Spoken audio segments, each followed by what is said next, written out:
चलिए बच्चों, स्टार्ट करते हैं revision for CA foundation quantitative aptitude with chapter 1 ratio, proportion, indices and logarithm. चलो, फर्स्ट है हमारा रेशो। रेशो क्या होता है? Ratio is a comparison of sizes of two or more quantities of the same kind by division. अब of the same kind by division, by division समझना आसान है, ए इज टू बी या फिर ए बाई बी, जिसके अंदर ए जो है वो मेरा क्या होता है? ए होता है मेरा एंटीसीडेंट एंड बी होता है मेरा कॉन्सिक्वेंट। ये हमको याद रखना है। देन जो सेम क्वांटिटी सेम काइंड बोला है, सेम काइंड के लिए एक बात समझो कि सेम काइंड इज एक, अगर एक मेरे को केजी में दिया है तो दूसरा भी केजी में होगा। मैं इसके जगह पे केजी के जगह मैं लीटर, ग्राम या फिर मीटर्स, किलोमीटर्स ऐसा कुछ भी नहीं ले सकती। अगर केजी है तो केजी के साथ ही कंपेयर करना है, लीटर से तो लीटर्स के साथ कंपेयर होगा, ग्राम से तो ग्राम्स में कंपेयर होगा।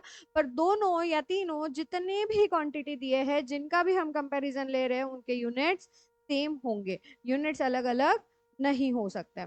आगे, अगर ये जो है ये रेशो, ये हमेशा लोएस्ट फॉर्म में लिखा जाता है, ये हमेशा लोएस्ट फॉर्म में लिखा जाता है। 2:3, 3:4, 4:5, ये सारे लोएस्ट फॉर्म है। इसके अलावा जो भी प्राइम नंबर्स होते हैं, इन प्राइम नंबर्स के ही मोस्टली लोएस्ट फॉर्म तुमको देखने मिलेंगे। उसके बाद जो आता है that is operations on the ratio, इसके अंदर आता है इनवर्स। इनवर्स इज उल्टा, ए इज टू बी का जगह हो जाएगा B is to A. Duplicate, duplicate मतलब ए का स्क्वायर बाय बी का स्क्वायर। सब duplicate is a square root of a upon square root of b. Triplicate ratio is a cube of a upon cube of b and sub triplicate is cube root of a upon cube root of b.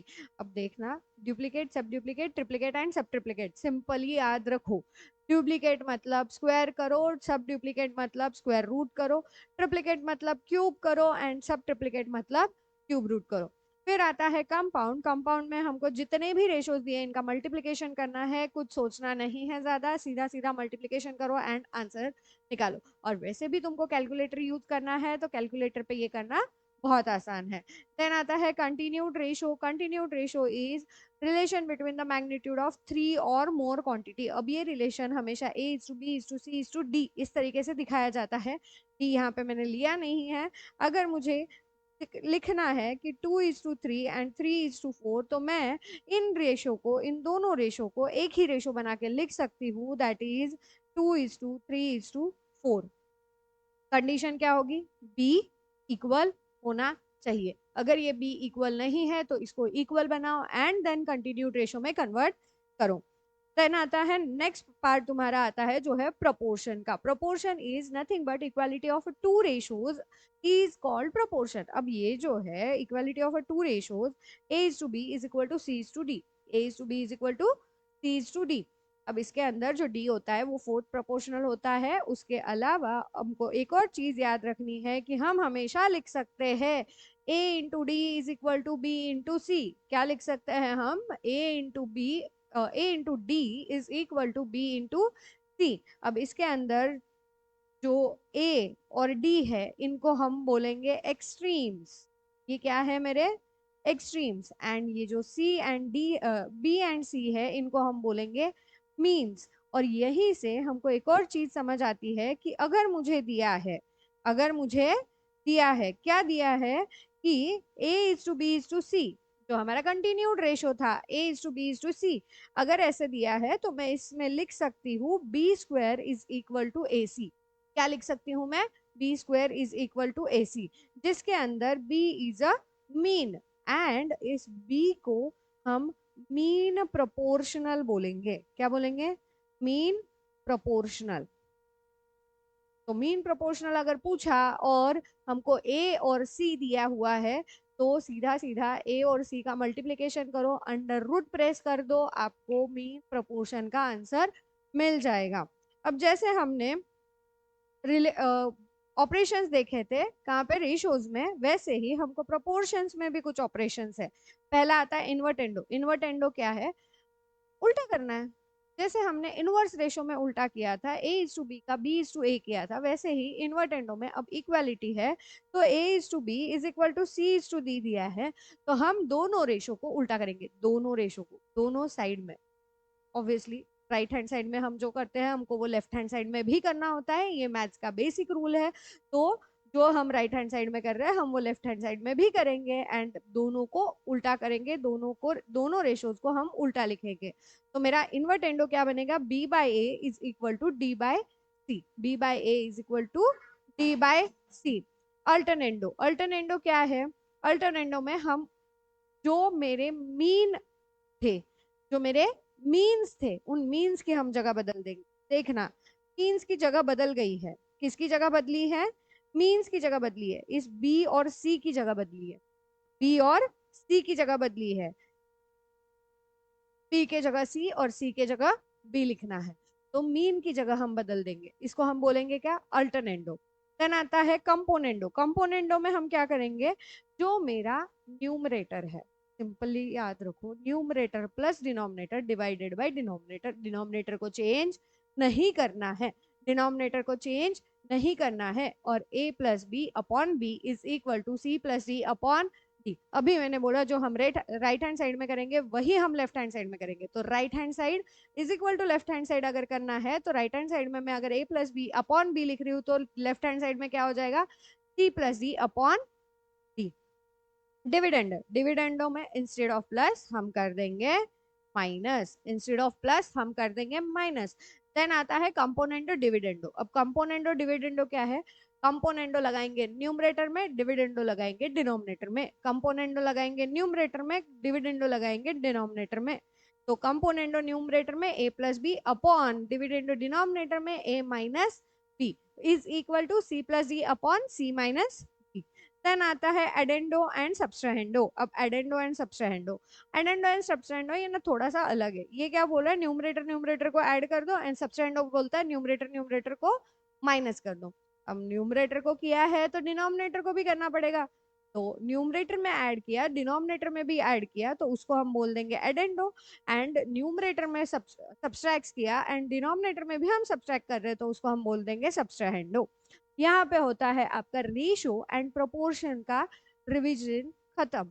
मैं जानबूझ के इस series में कोई भी questions नहीं ले रही हूँ, बिकॉज हमको ओनली कंसेप्ट पे ध्यान रखना है। जब तक तुम्हारे कंसेप्ट क्लियर है तब तक तुमको क्वेश्चन सॉल्व करने में कहीं पे भी कोई भी दिक्कत नहीं आएगी, इसीलिए अपने कंसेप्ट पे ध्यान रखो एंड कैलकुलेटर का इस्तेमाल ज्यादा से ज्यादा करो।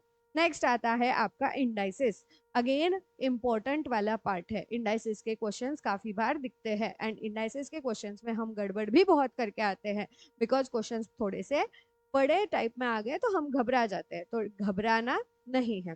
इंडाइसिस, इंडाइसिस क्या है, it is a mathematical expression जिसके अंदर एक होता है बेस और एक होता है इंडेक्स। अब एक होता है बेस, एक होता है index, a raise to n, जिसके अंदर a है तुम्हारा बेस और n है तुम्हारा इंडेक्स। अब इस इंडेक्स को ही पावर एंड रूट के भाषा में भी लिखा जाता है, कैसे लिखा जाता है,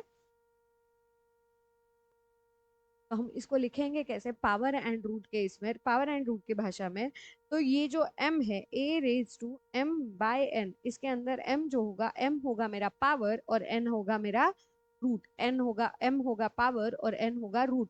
और इसी को अगर हम नीचे रूल्स में देखें, प्रॉपर्टीज में देखें, तो ये प्रॉपर्टी में हमको बता रहा है कि अगर a raise to m by n है तो मैं इसको किस तरीके से लिख सकती हूँ, under root nth root of a raise to m। इसीलिए मैंने बोला था m is a power, n is a root.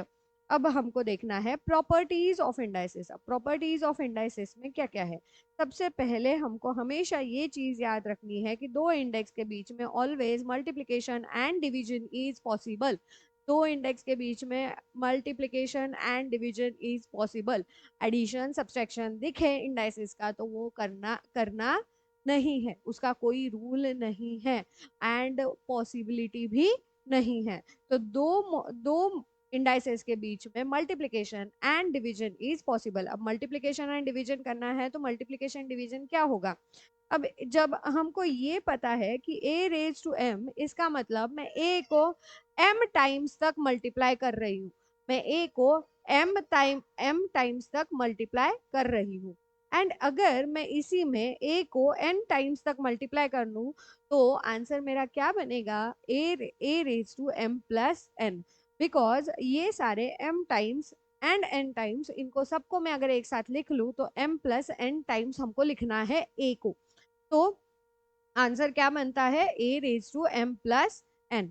दूसरा इसी तरीके से a raise to m upon a raise to n is equal to a raise to m minus n। a raised to m upon a raised to n is equal to a raised to m minus n। और वही अगर मेरा bracket के सहारे powers दिए हैं, bracket के सहारे अगर पावर्स दिए तो उन पावर्स को मल्टीप्लाई कर दो, तो वो क्या बन जाएगा, a raise to m into n, a raise to m into n. And next बनता है a raise to minus m।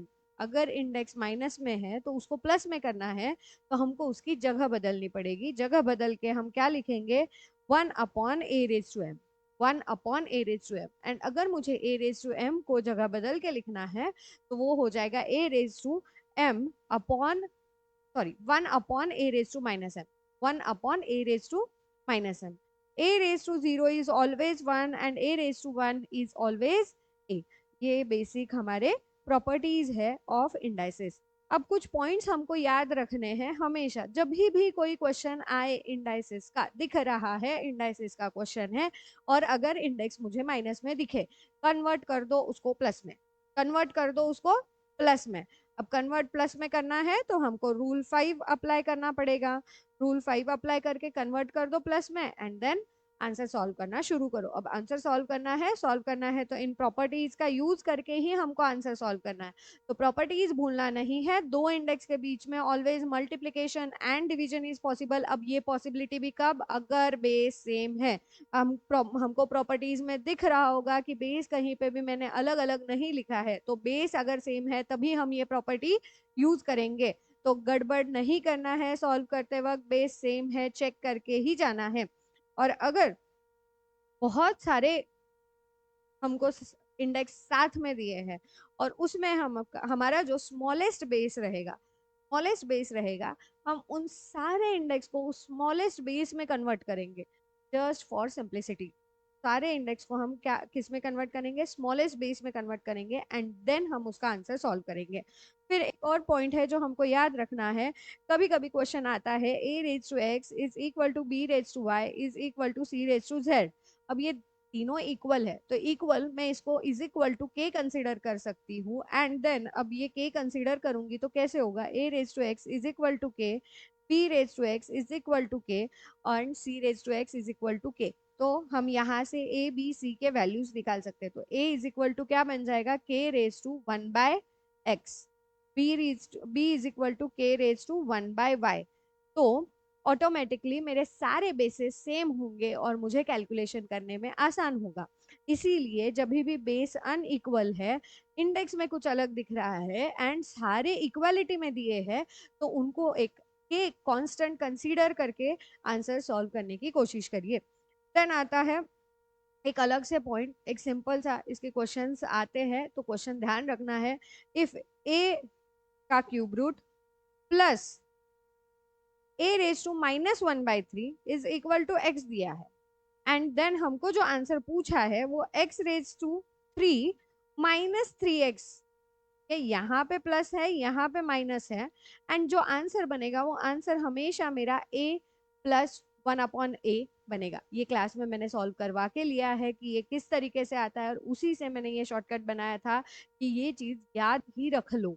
अगर हमको क्यूब रूट में एक बार प्लस, क्यूब रूट में एक बार माइनस, दोनों के बीच में एडिशन या सब्सट्रैक्शन दिखे एंड उसके बाद आंसर जो हमको पूछा है वो x का क्यूब माइनस या प्लस 3x पूछा है, तो हमारा आंसर जो है वो a प्लस या माइनस 1/a आएगा।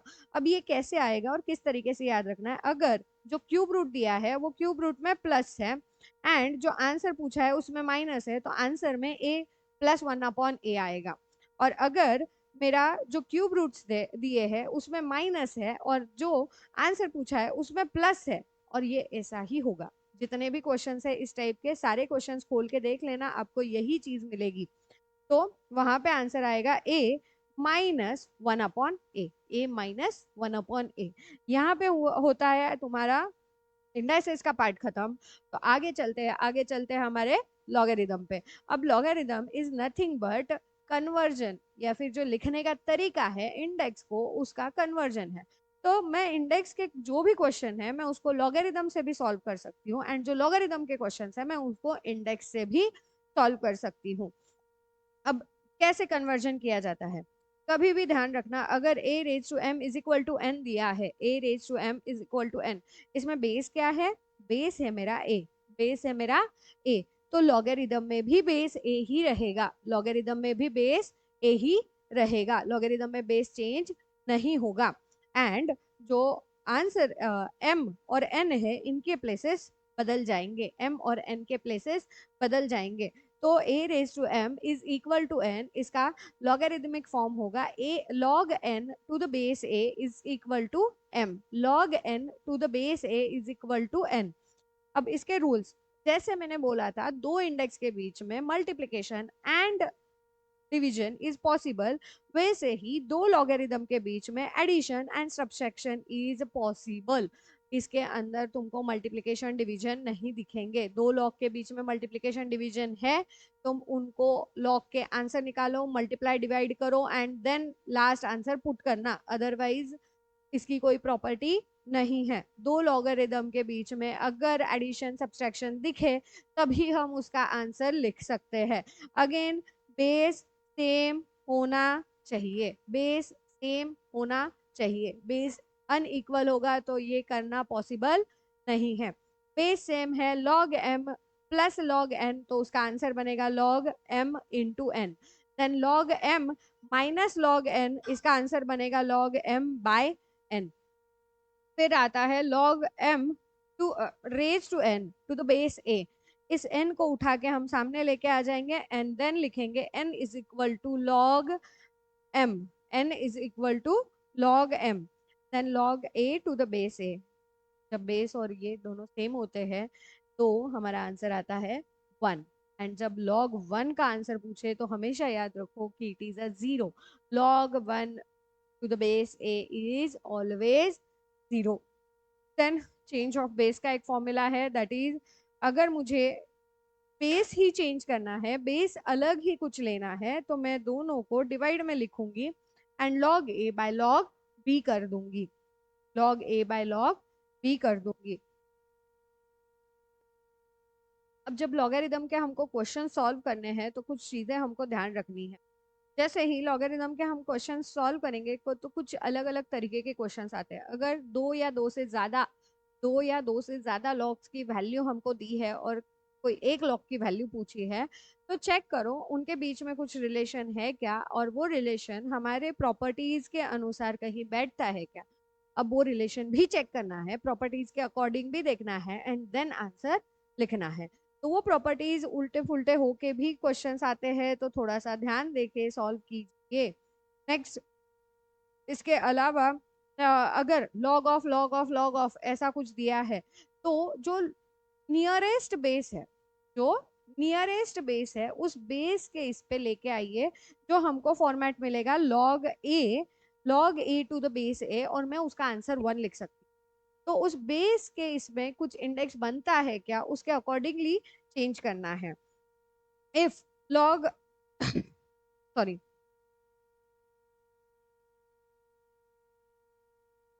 अगर हमको लॉगरिदम में x की वैल्यू फाइंड करनी बोली है एंड हमको कुछ वैल्यू नहीं दी हुई है या कुछ समझ नहीं आ रहा है, तो लॉगरिदम का पूरा फॉर्म चेंज कर दीजिए, इंडेक्स में चेंज किए, इंडेक्स के फॉर्मेट में जाइए एंड इंडेक्स के अकॉर्डिंग आंसर निकालेंगे। बट जब भी ये तुम चीज कर रहे हो, लॉगरिदम एंड इंडाइसेस इनको इंटरचेंजेबली यूज कर रहे हो, कभी तुम इंडाइसेस का आंसर लॉगरिदम से निकालोगे, लॉगरिदम का आंसर से इंडाइसेस से निकालोगे, तो एक बड़ी प्रॉब्लम आती है, दैट इज ये जो दो प्रॉपर्टीज है, ये प्रॉपर्टीज में हमेशा याद रखना, दो लॉगरिदम के बीच में multiplication and division is not possible, addition and subtraction is possible. दो इंडाइसेस के बीच में multiplication and division is possible, addition and subtraction is not possible, but जो आंसर आते हैं उनके एग्जैक्ट अपोजिट आते हैं। तो ये कुछ छोटी मोटी चीजें तुमको याद रखनी है जिससे तुम्हारे क्वेश्चंस आराम से बन जाएंगे। अब जब भी क्वेश्चन सॉल्व करे तो क्वेश्चन में ट्राई करो जितना हो सके उतना कैलकुलेटर का यूज करो, लिखना कम है, कैलकुलेटर ज्यादा यूज करना है। और रिवीजन जितने भी मैं दे रही हूँ, उन रिवीजन का यूज करके अपने कंसेप्ट्स को रिवाइज कीजिए। रिवाइज करने के बाद अब आप मॉड्यूल का या जिसके भी आपने क्लासेस किए हैं उनके बुक्स खोल के वहाँ के क्वेश्चन सॉल्व करना शुरू कीजिए। तो आपको इसकी अंडरस्टैंड बहुत ज़्यादा अच्छी तरीके से आएगी। कैसा लगा वीडियो ये कमेंट करके ज़रूर बताइएगा। आज के लिए हम यही रुकते हैं, कल हम मिलेंगे विद चैप्टर